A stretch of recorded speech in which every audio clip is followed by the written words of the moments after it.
Hello and welcome to the Undercut Podcast. I'm one of your hosts, Timo Albers Daly, and joining me to review all the action from Monza and, Zandvoort in Formula 2 is Jesse Billington. How are you?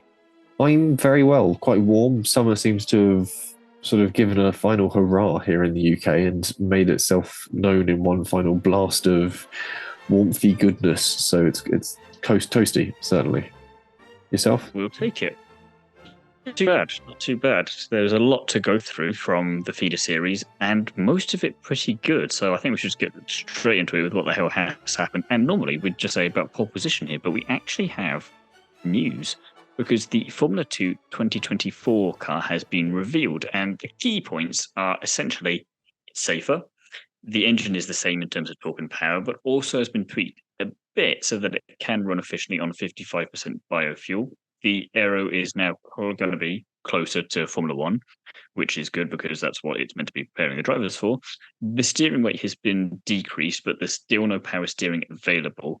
However, when it comes to accommodating a broader driver base, the car is better suited to taller and, interestingly, crucially, shorter drivers, which means that there's a vastly improved accessibility for the car and the sport, which means that hopefully people like Tatiana Calderon, who tested the car out way back when, should be able to get into it as frequently or infrequently as teams choose, like she was last year for a couple of rounds, and potentially shouldn't struggle too much with it.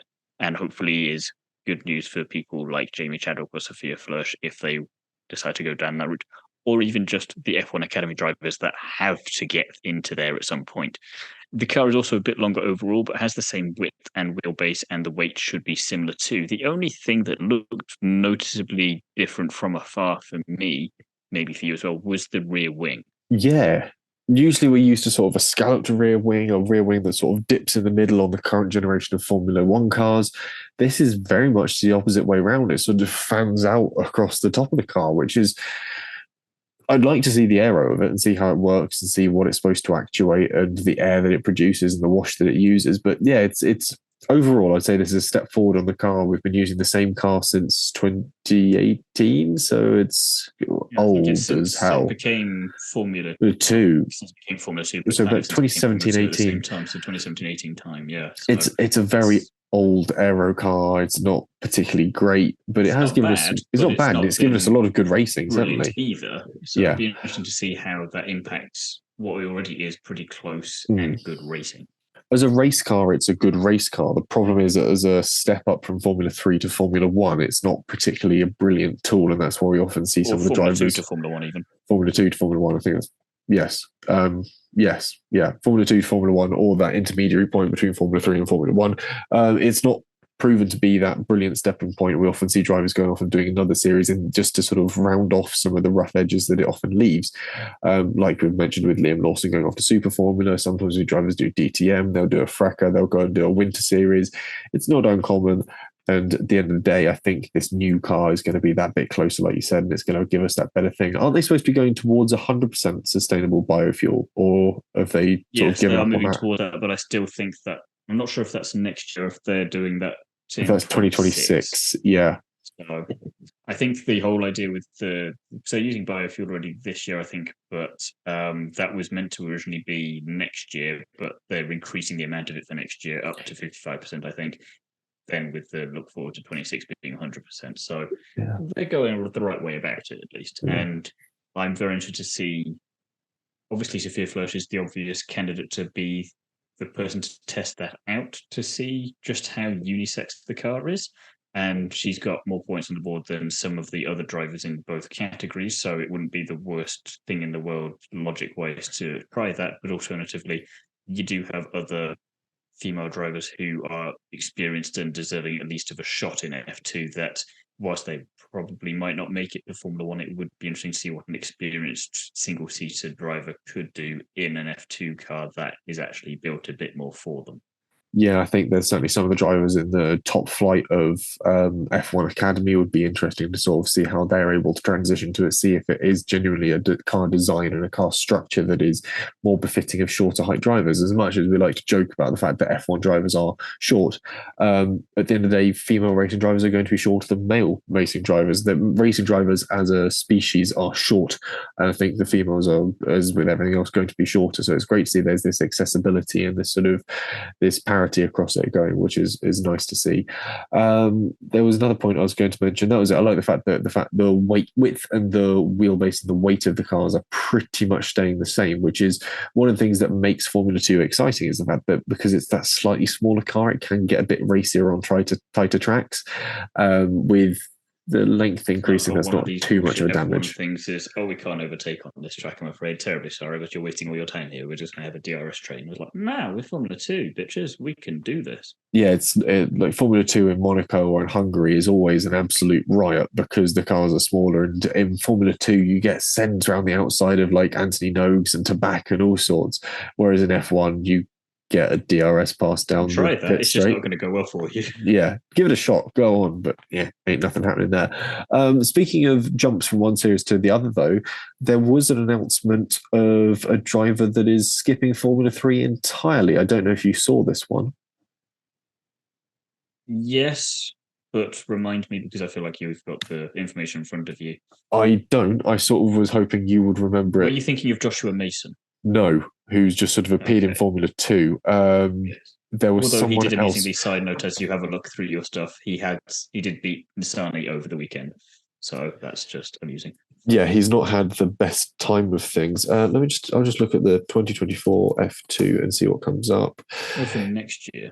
Okay. Yes, yeah, already jumping in for next year. I believe he's going to be racing with Prema.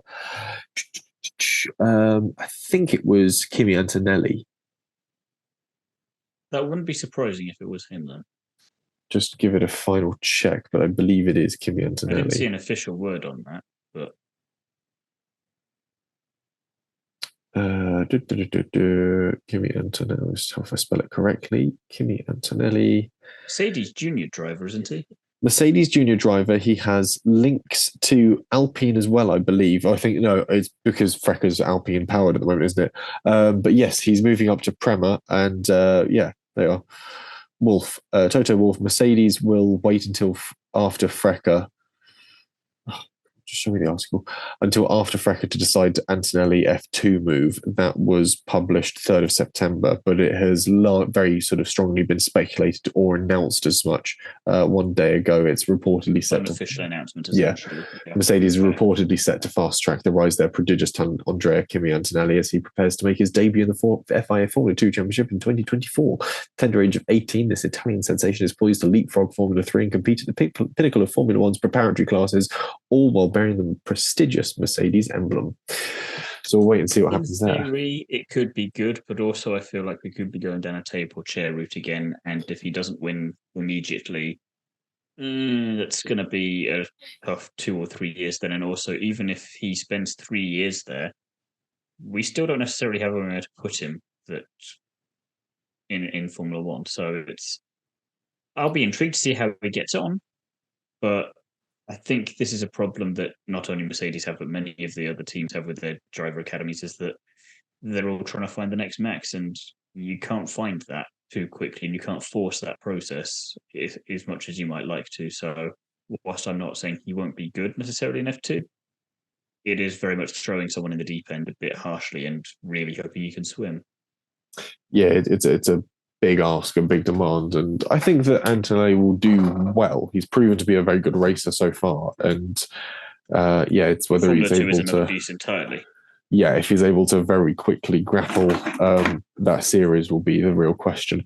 The only last thing I will say on that front is the fact that we obviously doubted a lot about Kushmaini coming into this year, and he has soared much higher than we ever dared believe he would. So there is a precedent for it, but that was also from a driver who at least had experience in Formula 3, not by successful experience in terms of points, podiums, wins, etc., but experience nonetheless. So it's not out of the realm of ability. Yeah, and I'd say there's still very much a ceiling to Kushmini's performance as well. Was it Crawford that he took out this weekend at Imola? Not at We'll Monza, get to rather. that later. Anyway, we'll get to that later. In the meantime, we'll have a quick dive back to Formula 2 at Zandvoort because I never actually got a chance to do anything about it. Jack Crawford took pole position. The sprint race, it was Hadjar P1, Martins P2, Behrman P3. The race was red flagged after a three-way collision on the opening lap. Resumed under safety car, torrential rain, then saw the entire thing red flagged and never sort of picked up again. No points were awarded as only 2 racing laps were completed without safety car intervention. So pretty fruitless there. It was kind of the Formula 2 equivalent of you have the rank of master. You can be on this council, but we don't give you the rank of master in terms of Hadjar. You've got a race win, but we're not going to give you any points for it. Not going to give any points for it. Did he get a trophy for it and like the full podium for it? I think so. I didn't quite catch everything Zandvoort weekend, but I think he got everything except the points. That must be such a weird scenario. But however, the feature race did run its full length and the drivers were awarded full points. The drivers that were on the rostrum, though, were not the ones you would expect, with Clement Novalak taking P1, Zane Maloney P2, and Crawford P3. Pourchaire, Vesti, Behrman, Doohan all DNF'd second year in a row at Zandvoort for Doohan to have a pretty rough time of things. He was collected in a big crash in the feature race last year, I believe. And the conditions were a bit challenging, so while entertaining, it was not necessarily an accurate representation of the talent of the grid. Sometimes stuff just happens, like both your rear wheels fall off in Fred Vesti's case. Nonetheless, when the circuit went green, Maloney and Crawford enjoyed a good battle, and neither had the tyres post-tussle ready to go and challenge Novalak, who would go on to take his first win in any series since GB3, which is quite the waiting time. Quite the waiting time, and he's gone back to normal for Monza, so it seems very much flash in the pan, freaky kind of Zandvoort event there. And I think just quickly on Doohan, I'm pretty sure he didn't even make the race start last year. I think he span out on the banking going into the last corner. He did that this year. Okay, so last year he was wiped out in a race safety car restart by back of the field. He was probably on the last corner as well, though. I think literally coming out of the last corner. Yeah, this time he got up onto the banking. I knew the memory was similar. Came round. It was very sort of deja vu for Doohan there. So not great. Regardless, we'll shuffle on to Formula 2 in Monza, where it was a slightly different story and a lot more conventional with qualifying. As conventional as F2 can get. Yeah. Qualifying, we saw Novalak head out for a solitary lap on his own, then come back into the pits. Everyone sat there doing the sweet naffle for a good while in the usual Monza chaos.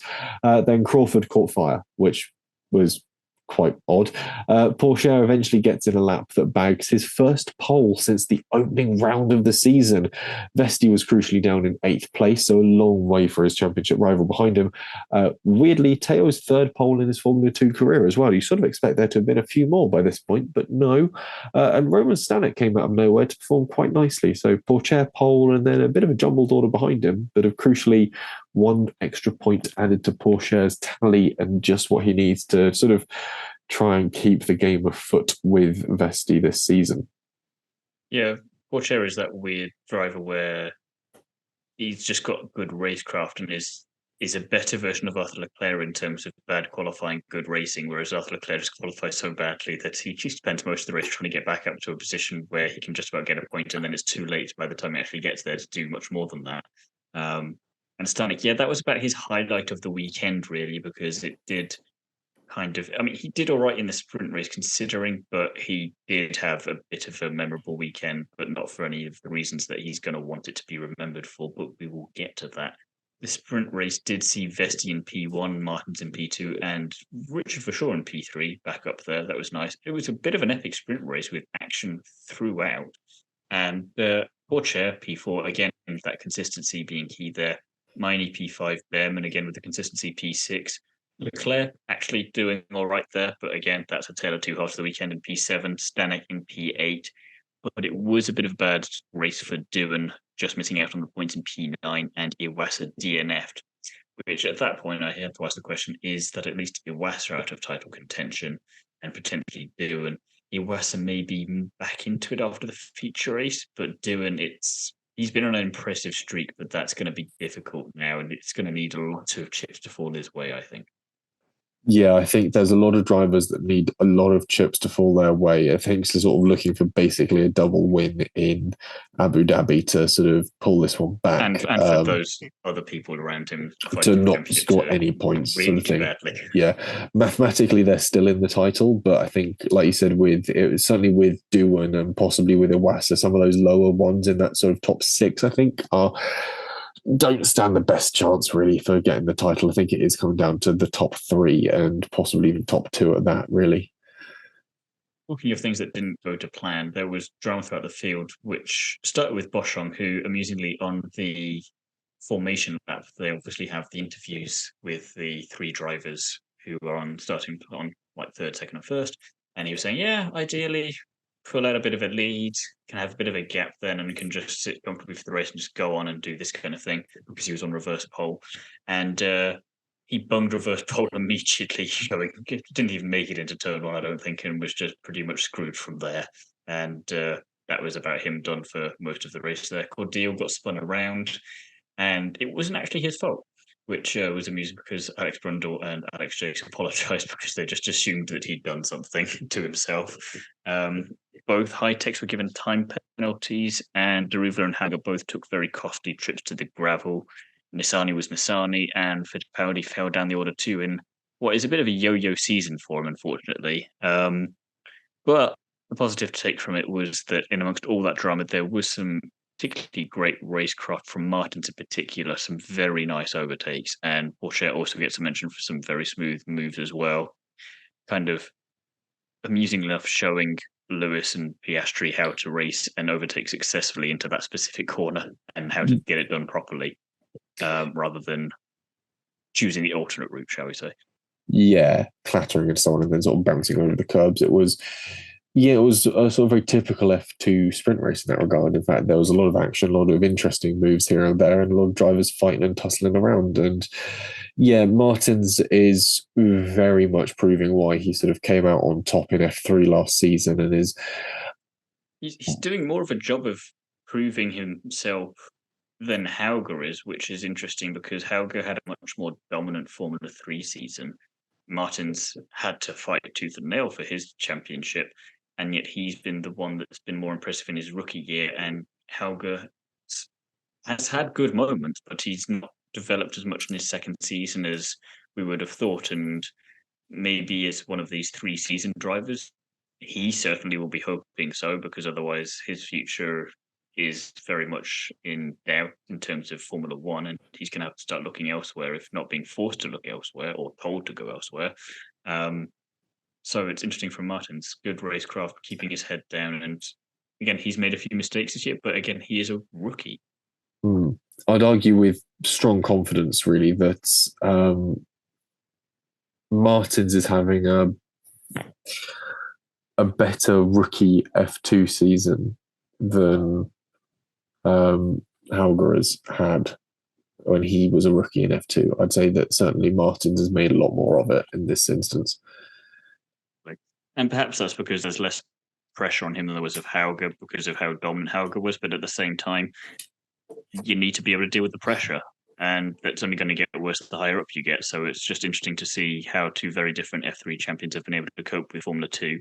And then you get other drivers that obviously are not necessarily in the same league as you, but if you take Kushmini, for example, very different F3 experience, but then weirdly much better F2 experience if you try and compare it a little bit. So it's all very interesting to see how crucial a step F3 is to F2 and why it's not as easy as you might think to just go from F3 and be absolutely brilliant in Formula 2. We'll move on to the feature race, though, where the podium is Behrman P1, Iwasa P2, out of nowhere, really, for Ayumu Iwasa there. And then Porsche P3, very much a race that Porsche could sort of be a bit more measured in, actually, given the things that... He didn't take any risks. Yeah, given the things that conspired through the race, he would have been happy with taking a full haul of points and really opening the gap to Vesti. But at the end of the day, he knew that it wasn't worth that risk, and coming home with a P3 was far more valuable to him than being in the kitty litter and not scoring anything at all. Yeah, pretty much. I mean, it was another impressive display by Bowman as well. And it's his fourth win of the year, rookie as well. So that's just on a whole other level. Iwasa moved up 13 places thanks to his alternate strategy to recover after what we've already said was a terrible sprint race. And Pocher, like you say, there he didn't need to push his luck, and he'd already got lucky in a lot of ways because of Stanek squeezing Vesti onto the grass very early in the race, ultimately out of the race as he spun and then crashed, making it very difficult, not impossible, but very difficult for Vesti to win back in Abu Dhabi now. So Pourchaire just very much had to keep his head down and try and fight that urge to race as much as he may have wanted to, because that win could have been his. But I think that's the crucial thing for any driver that wants to be a champion. You need to know which battles to fight and when to just be like, is this worth the risk or can I still do it? And if I am going to make the risk, I've got to be kind of on a whole other level to what I was on previously, because I need to not just beat those two drivers, then I have to absolutely annihilate them. And I don't think he's quite there yet, which is perfectly fine because that's just a different kind of champion. And once you're a champion, does it really matter? Yeah, it's very much that sort of the idea of um, knowing when to hold him, knowing when to fold him, and knowing when to walk away. I think was very much Pourchaire's sort of approach to the rest of that feature race, and it paid dividends. I think in the long run for him, it wouldn't have looked quite so spectacular, but at the end of the day, what will look spectacular is winning the championship with a good lead, I think. So, yeah, a good result there. Meanwhile, less good results for the likes of Martins, Maloney, Miney, and Leclerc, and Novalak for that matter, as they all retired. Stuck DRS flap, crash, contact with Crawford, spinning and being Novalak really sort of took them all out. I think the stuck DRS flap was very interesting because all of a sudden it gave Martins something interesting to try and contend with. He all of a sudden had a car that wasn't really that much quicker in the straight line than the rest of the field around him because everyone was in a DRS train. But through the turns, he really had to fight the car to try and keep it going. He did it for a few laps, but was eventually meatball flagged and then brought into the pits and retired because they simply weren't able to even force the flap back down. Couldn't get it down, no. Hydraulically actuated up and stuck up. But even through the turns, he was able to really hold off. Wasn't it Miney that was behind him, I think? Possible. There was a lot of changing going around in that race, so it was hard to keep track of things at the time, to be honest. I do think it was Miney that was behind him when it sort of actuated and got stuck. And Miney was struggling to get past through the turns, which I think is, I don't want to take away from Miney's performance, but I think it really adds to Martin's performance that all of a sudden you've got a car that's lost a huge amount of downforce through those high-speed turns. He's able to basically power slide it the entire way through. It was sort of full rally stage, classic Formula One, sort of giving it a bit of soaring action at the wheel to just try and keep the car sort of going vaguely towards the apex you're after. So if anything, it's proven his driving skill, but certainly didn't earn him the points that he needed this year in the championship. Crawford and Stanek also came together, as kind of mentioned there, and it took Crawford out of the race, but he was classified as P16 because of how late in the race it was, and the safety car then took the race to the end. So a little bit of a disappointing end to proceedings, considering how action-packed it had been up to that point, but also pretty fitting. Formula 2 equivalent of edging. I mean, I'm not going to even bother replying to that one. We're just going to move straight on to the drivers that stood out. I don't have anything else for that now. I'm going to go for Behrman straight away and just keep pressing on this train for consistency, if nothing else. And Martins also has to be a standout for me just because of what we've just talked about, but also his racecraft in the sprint race. Just simply lovely, to be honest. Yeah, I mean, for me, my driver comes very much from the feature. I don't think his sprint was truly representative of the driving skill we've seen of him across this season and last. But in the feature, Iwasa came from nowhere and really put on a mature drive to turn around what could have been a tricky weekend. It's not necessarily saved his championship hopes, but it's revitalised. Put him in touching distance of P2. Yes, yeah, and I think that certainly, if, as we mentioned in the Formula One podcast, when you're Red Bull and AlphaTauri looking at those seats and thinking, who do we keep, who do we kick out? If all of a sudden you've got a Red Bull driver that's coming in P2 by the end of the season, it's not a bad world to be in. Not at all, and does lead nicely into the Driver and Constructor Championship top three for Formula 2. So Pourchaire is getting a bit of a lead now, 190 points to his name. Vesti back in second on 166 points. It's doable, but it's going to be tough. Iwasa getting ever closer to Vesti on 152 points in third. And like you say, if he can get in second there, that's 3 places ahead of where Logan Sargent was and 1 place ahead of where Zhou Guanyu was when they finished their respective F2 careers. So it's a very strong very strong resume, shall we say, to try and get in the AlphaTauri seat. F2 constructors wise, we've got ART out in front with 321 points, Prema in second with 296 points, and Rodin Carlin in third with 212, who were just we're also here. Yeah, they're sort of clinging on for dear life in that sort of third place in the F2 constructors, which neatly wraps up our F2 chatter. And I think we'll roll it straight on into our F3 chatter, but it's sort of, we've got a nice little pausing point there to sort of look back on the F2 to this point in time. And equally, we've got a big gap of something like 82 days or something until F2 goes green again in Abu Dhabi. Which is good for Zane Maloney because he needs that time to recover after his crash in Monza. Because he did big crash in Monza. Yes, yeah, he was not hobbling out of the car, made his way back to the pits. I think it sort of looked like a bit of a twist and a sprain, but nothing more than that. But so we wish him well with his recovery with that one. But out of the current F2 crop, who do you want to see as an FP1 drive? And crucially, who do you reckon is going to come out on top at the end of Abu Dhabi? Well, I predicted Jack Doohan at the start of the year, so that is tricky at this point, but I'd still like to see that happen. I don't know how it happened, but I'd like to see it. Is he still? I still think it would be nice for Vesti to be able to do it, just because I still think whoever wins this championship is not going to be in Formula One next year, and for that kind of reason, it's got to be Vesti, because then Porsche would just replace Joe and Alfa Romeo anyway.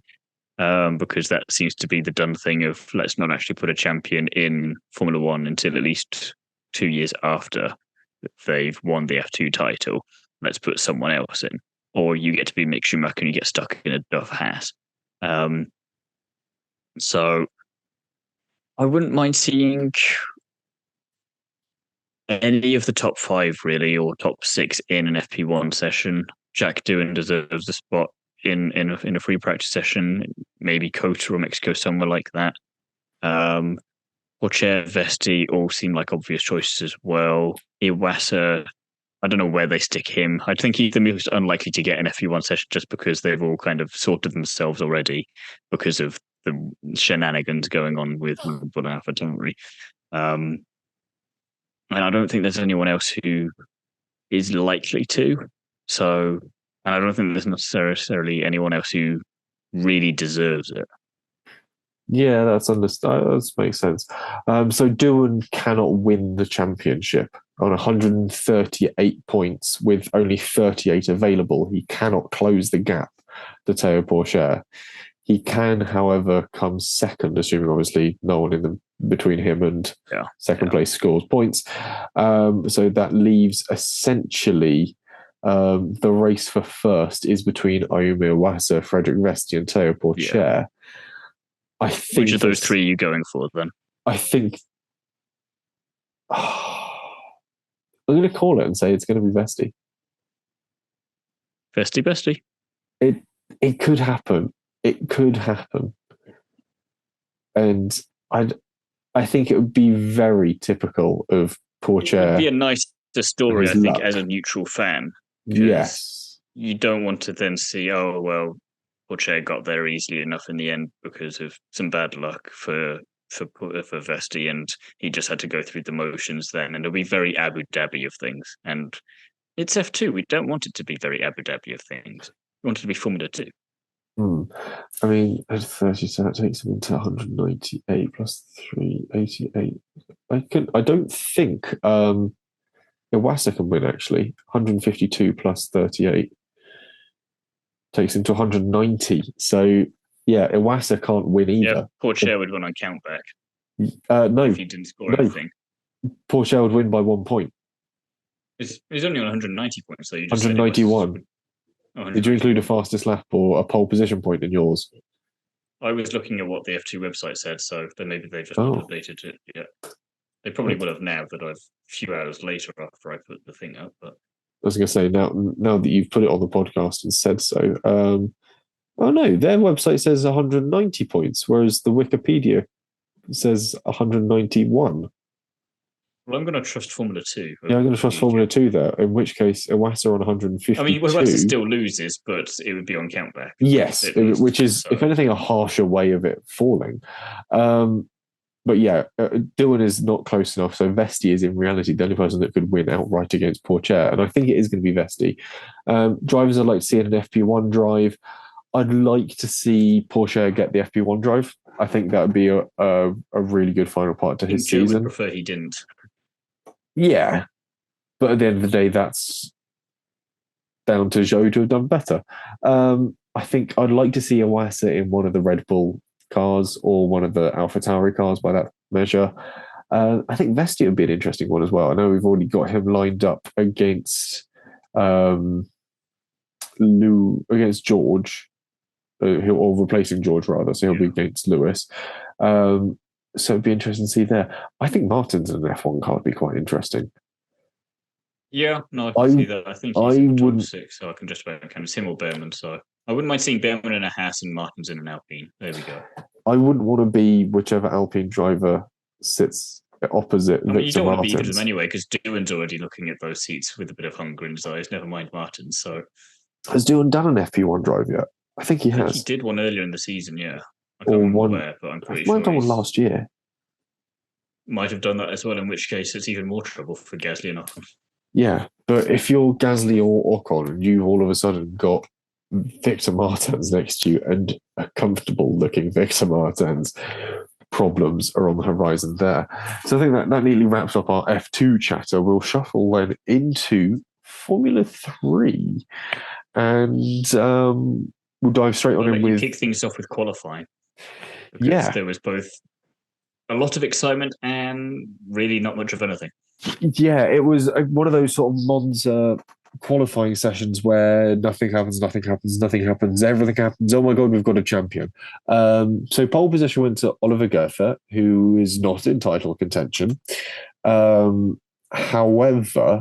the fact of the matter is that crucially for Gabriele Bortoleto, it wasn't Paul Aron on pole because, of course, Formula 2 and Formula 3, you get a point if you qualify on pole. And Paul needed to bag pole and win both the sprint and feature races with the fastest lap to stand a chance of going level with Bortoleto on points, which on countback would give him the title. Deprived of that pole position point, Aaron could only do a best of 143 points this season. So even if Gabriele failed to score a single point, it doesn't matter. So even by the end of qualifying, we had our champion. Mathematically, there was no denying it. The pole went to Oliver Goethe. There was a lot of action in the qualifying stint with several drivers crashing out, contact up and down the field as drivers jostled for a tow. Doesn't matter though. Bortoleto became champion in the pit lane. Second year in a row, we've seen the championship for F3 awarded in the pit lane because his main role made it to the feature race. Yeah. Still, but yeah, this is. It's something we're definitely going to touch on in an F3 season review. But Bortoleto is such a curious champion because whilst we watched all of this season, or at least I have, for the most part, at the very least. He's been just such a forgettable figure in a lot of ways. And it's kind of, I know he's done well, but you've kind of immediately forget about it. And yet you just assume that he just started the season about 50 points up on everyone else before the racing even started, because it just seemed to have such a massive gap so soon that you're like, sorry, who is this person? I know I should pay more attention to the really junior categories, but he does seem to have come out of nowhere a little bit for people who just look at F1, F2, F3, F1 Academy. And I mean, it's very impressive. He's obviously got to be in F2 next year, and he proved in Monza why he's a good driver and how he managed to get this championship through consistency and not really winning an awful lot of the time. But he was just always kind of there in the background doing exactly what he needed to. So kudos to him for that. And again, if in that sense, it's a very fitting way for him to win the championship in pit lane after qualifying, because it's just the kind of sneaky ninja thing that he would do.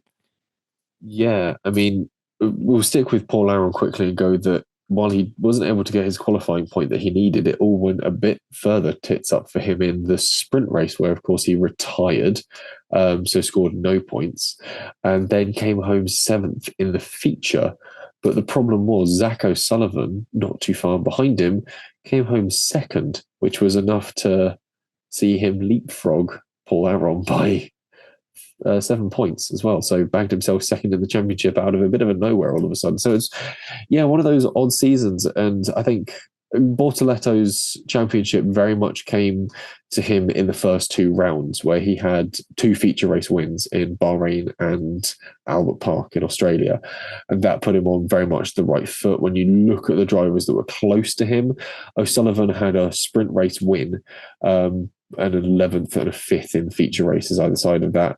And then you look at Paul Aron's, where he had a third place in the sprint in Australia, but a 12th and a 6th in the feature races either side of that. So it was, Bortoletto got off to a very interesting strong thing start. where Paul Aron was the driver that everyone was looking at the beginning of the year because of how strong he'd been up to that point in lower categories, and Bortoletto, not bad by any stretch of the imagination, but it's always interesting to see which drivers are looked at, and especially with like Jack Doohan this year, everyone thought he was going to come into F2 and win and just be dominant. And then it's it's Vesti being there. Porsche, you're not too surprised about Vesti being the main title contender. They're like, interesting, you're good, but we weren't expecting you to be this good.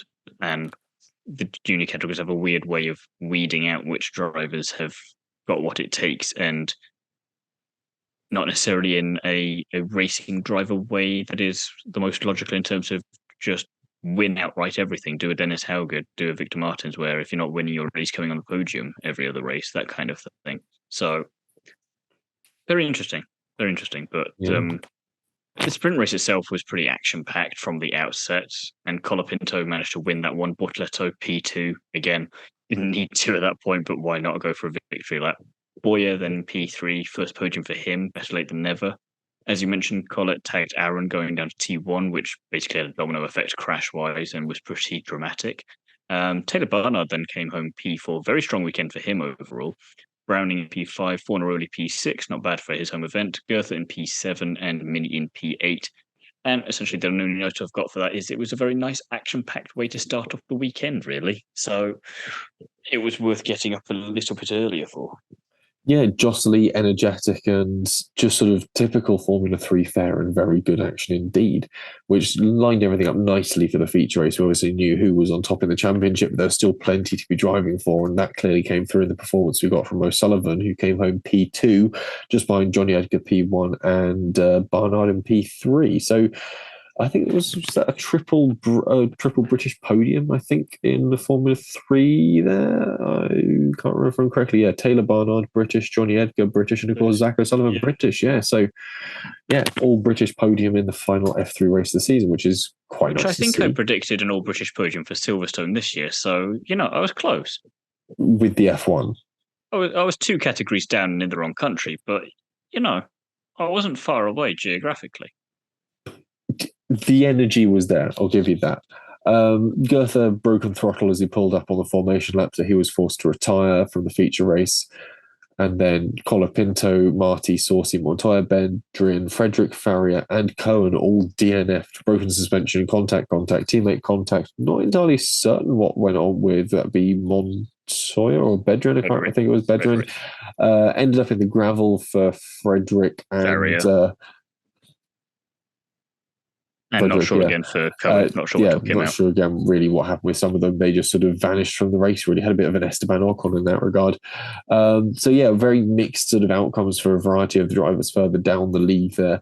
But we did end up with a last lap shootout, which was quite entertaining, as had the rest of the race been, due to the lead of the race constantly changing. But Edgar managed to keep a hold of it until the end. Getting very much a Formula E racing amount of lead switches, really. So to see off the Formula 3 season in style was very apt. Felt very last day of school. That was definitely something that came across in the commentary as well. I know that I think Alex Brundle mentioned it at some point or another. Yeah, he definitely did. And some of the moves that some of the drivers were making, you thought, yeah, you're just doing that because this is the one time you can get away with maybe being a bit more aggressive or a bit more ballsy going into particular corners than you would normally be, because it's the last chance you'll have for a while to prove yourself to either the team that you're currently with to keep you for next year, or other teams in F3, or if you're looking to really go for it to try and get into F2, like that driver's got a bit of spunk there. Let's go with that driver because they've, you know what, Monza, it's a classic track. If you can do it there, you can do it anywhere.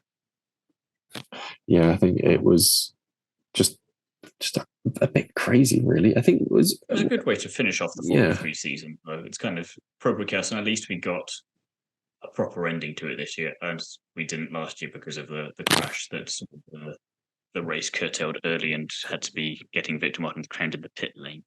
But it does also mean that potentially for the last time this year, unless she gets into another category between now and December, Fleur watch for one final time, qualified P17, which on paper is not necessarily the best, but also considering where she has been qualifying, it's better and it's a nice improvement in that direction. I feel like it's not just a thing for her. I think that's a thing for a lot of drivers down that end of the field. They don't often get a lot of the spotlight on them because, if you're qualifying P28 all the time and you go to P22, you're like, yeah, but it's still P22. It's like, yeah, but it's an improvement. And there are all these other narratives going on that just don't get a lot about. And maybe that's something we should look at in a bit more detail for the season review of this and give them a bit of a shout out.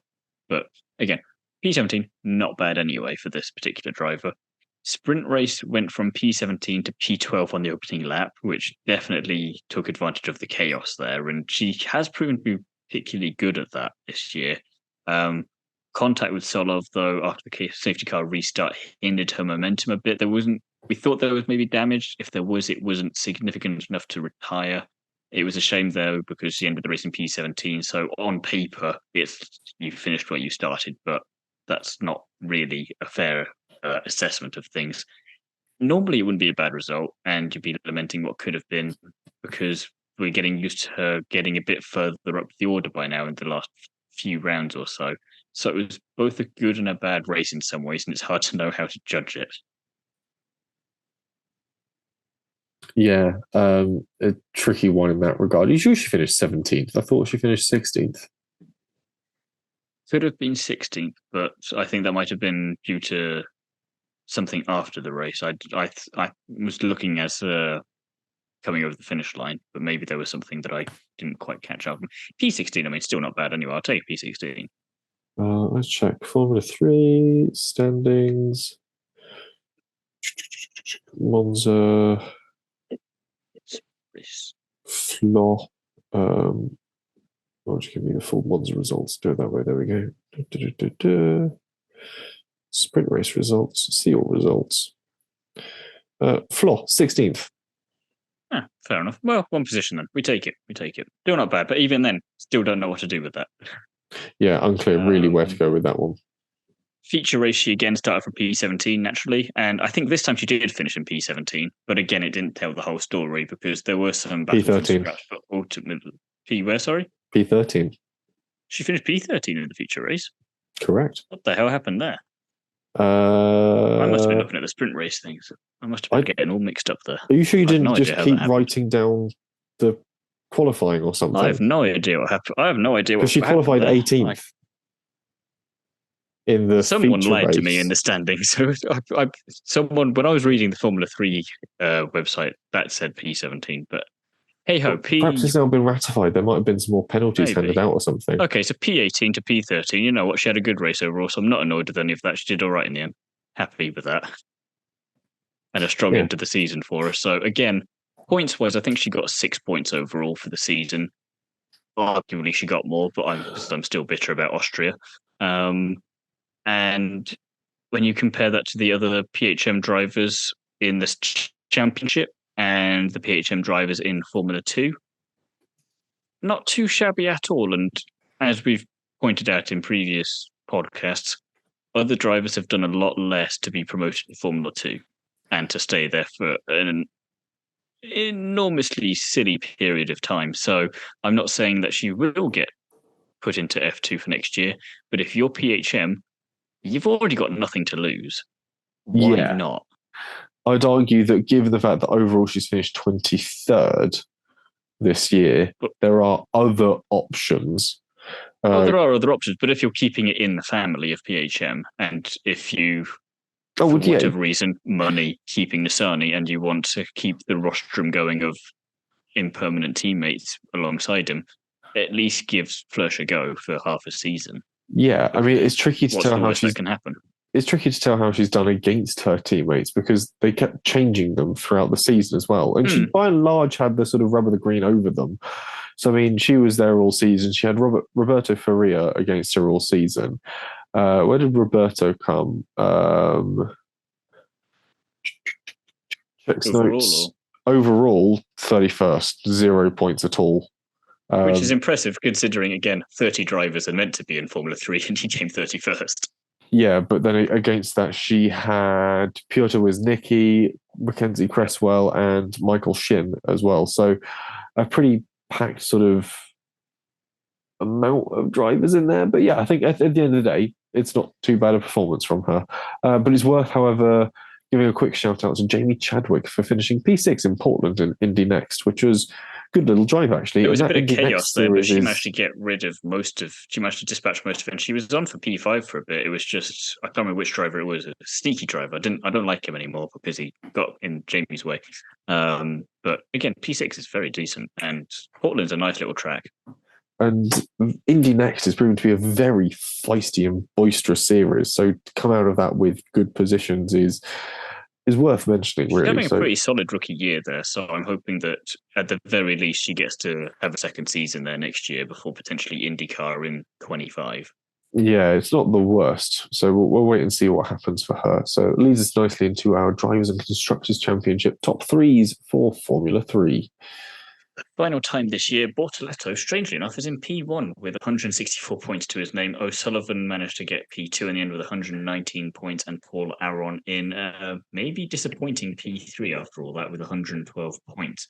Constructors-wise, Prema won that one outright, 327 points. Trident in second with 306, and MP Motorsport, bless them, all the way back in third with 194 points, which very kind of Road and Carlin Formula 2 of them. And you know what? For MP Motorsport, actually, not a bad shout to be in the top three. So, and they did have a strong final outing in Monza. So I take back my slightly snide remarks there because they needed that. And hopefully they can be a bit more competitive next year because they've always been there, but they've never been quite there, I don't think, or at least not whilst I've been watching. Yeah, it's one of those sort of very typical Formula 3 seasons where there's just been a lot of different things going on up and down the field. And I think for Bortoleto to come out of it on top with that big of a gap, I don't think it actually reflects how tight and jostled it's been as a season. But at the end of the day, it does also accurately reflect the work he's put in. I think the same certainly goes to Prema to a certain extent. The fact that they were able to, at the end of the day, cinch that one over Trident. So, yeah. We've obviously got a massive wait now for the last bit of, semi-last bit of feeder series action, because we do have F1 Academy in Austin, which we may actually be able to watch, if I'm remembering correctly. So we might have something for that one. It's the title decider, so we may have a little short episode on that one. Championship battle there is heating up. It looks like it's going to be Marta Garcia, but at the same time, anything can happen. There's still 3 more races to play with, and every driver has points on the board. So who knows? It's been quite a feisty little field there for an opening season, and hopefully that's just a taster of things to come for next year. But Abu Dhabi is the next time we have Formula 2. We'll probably have a bit of testing and some driver news between now and then, so we'll either keep an eye on that and announce it as it comes, or we'll save it all up and maybe even do a Formula 2 preview episode. Who knows? It could be madness. But in the meantime, that is all we have got time for on this week's episode. Do join us again soon for some more excellent F1 and non-F1 content. So make sure you've liked, subscribed, and got notifications turned on to not miss a darn thing. In the meantime, Jesse, where can people find you? You can find me on Instagram, Twitter, YouTube, and TikTok as @JesseOnCars, and you can also find me writing for Classic Car Weekly. And more importantly, this weekend, because this will come out before I'm there, you can find me down at the Goodwood Revival. I'll be there with Ellie May. There is F1 content on across the weekend, plus some historic junior single-seater cars there as well, some historic feeder series action with friend of the podcast Alex Brundle racing in it as well. We're celebrating 75 years of Lotus, what would have been Carol Shelby's 100th birthday, and I believe 50 years since Oh, Jackie Ferrari last won a Stewart's championship. no, Really? 50 years since Jackie Stewart last won a Formula One World Championship, 1973, of course. You're close. So yeah, plenty more to come from me, and obviously we'll be back with a preview for the Singapore Grand Prix sometime soon. We will. As for me, you can find me over on Is It Fast on the Curbs, the Nitro RX podcast, Paddock Sorority, and I think Instagram. That is just about the summation of that all, I think. Anyway, all of it will be in the show notes, so do go and check that out if you want to find us in any of those places that we have just said about. Anyway, thank you very much for listening, and we'll be back. Well, we won't be back soon for more feeder series action, but we'll be back soon for more general motorsport goodness. Thank you for listening. Goodbye.